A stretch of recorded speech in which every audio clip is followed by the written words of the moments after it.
नाज़रीन, हुकूमत और इमरान के दरमियान जो टॉम एंड जेरी के मैचेस हैं, काफ़ी दिलचस्प सूरत हाल उनकी बन चुकी है। कभी तो इमरान बरतरी हासिल करते हैं, जैसे कि पंजाब असम्बली के अंदर उन्होंने 186 इमरान जो है वो दिए चौधरी परवेज़ इलाही को, उनके वोट दिलवाए।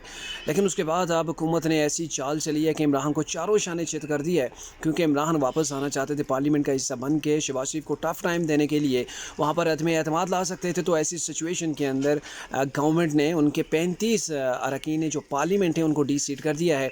और अब इमरान जो है वो पार्लियामेंट में क्या मुँह लेके जाएंगे। वैसे भी ख्वाजा आसिफ बड़ी शिद्दत से इंतज़ार कर रहे थे कि कब इमरान वापस आए तो फिर हम कहेंगे वही जो स्पीच इन्होंने 2014 के अंदर की थी वही कुछ करके इनका जो है वो वेलकम किया जाएगा। लेकिन चौधरी वो ख्वाजा आसिफ तो इस चीज़ से महरूम रह गए। लेकिन अभी जो तरीके इंसाफ है उनके पेट के अंदर बड़े मरोड़ पड़ रहे हैं कि भाई मामला किया है कि हमारे सब अरकान के जो वो इस्तीफ़े नहीं एक्सेप्ट किए, और सिर्फ जो बड़े मगरमच्छ थे उन्हीं के इस्तीफ़ों को एक्सेप्ट करके आपने हमारे से बड़ी नाइंसाफ़ी की है। हम तो पार्लियामेंट में जाके आपको टफ टाइम देना चाह रहे थे। और इमरान का अब जो एक बड़ा यू टर्न था, मेरे ख्याल में बड़े यू टर्न से भी इमरान जो वो महरूम हो चुके हैं।